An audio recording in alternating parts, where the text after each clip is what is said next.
So, just for context, this is the January 19th post. Is this Coca-Cola dress? Probably a deep fake. Here's the caption. I've been at Aunt Susie's house. We made 3 pies to give the church service. I hear the men prefer cherry and the women prefer banana.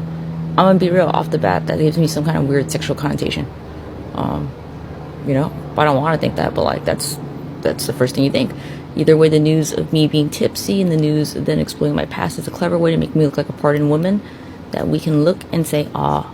A neighborhood friend say I will pay for it for the rest of my life. This is the weirdest fucking caption I've ever read that I was like, oh shit. I'm sorry, dear friend, but if you ever got a taste of my pie, I could finally deliver with my beautiful ass.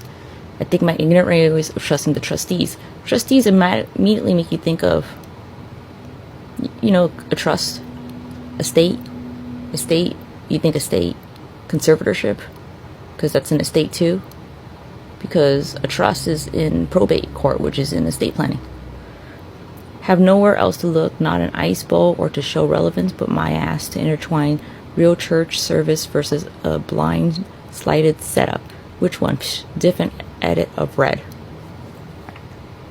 So I ran it through chatgpt. I didn't give it a lot of information. I just said, analyze this based on the context of Britney Spears and her conservatorship. And I don't think I gave it actually that many prompts. And what did it come? So I ran it through chatgpt to see what they would interpret. I think the first time, the most notable things that they came up with, other than the obvious, was the mention of her beautiful ass and the different edit of red, maybe references to the Free Britney movement. Alright, so let's take that. Britney wants to discuss her lack of autonomy and her lack of freedom and her frustration with the conservatorship and her desire to take back control of her life. That's a theme that comes up a lot when you run a bunch of captions through ChatGPT. So let's keep going. Britney Spears goes. Next part, I wanted them to interpret her caption in relation to Lou Taylor and the church and the conservatorship. This is what it came up with. Let's see. It's possible to interpret the caption as Britney expresses frustration at the manipulation and exploitation she has experienced.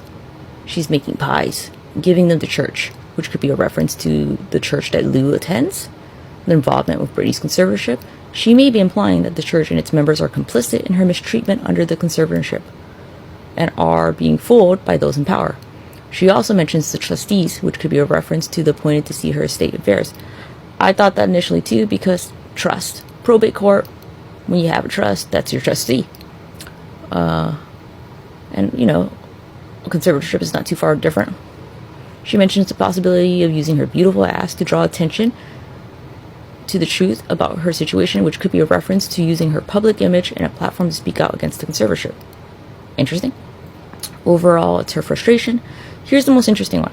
So earlier, remember, I'm like, it's weird sexual connotation. So I said, use the symbolism of apple, bananas, and whatever the other fruit was, but apple cherries. And this is what it came out with, which is actually quite tasteful. I thought it was going to be like a lot more like fucked up. Given the sexual connotations of the fruit, it's possible to interpret the mention of cherry and bananas as representation of sexuality. The captions could be interpreted as a commentary on the sexualization and exploitation of Britney Spears by those in power, possibly her conservators, Lou Taylor, and the church. Beautiful ass could be used to distract from the real issues. She also talks about mental illness issues, so let's put that in there. Reinforces interpretation. Overall, the caption seems to be a rebellious and provocative statement against the conservatorship and those who exploited her in the past. I believe she said something about... Here it is. Make me look like a pardoned woman that we can look and say, ah. The news of me being tipsy in the news, then exploiting my past is a clever way to make me look like a pardoned woman. Like a free woman. Because you're not free. Right?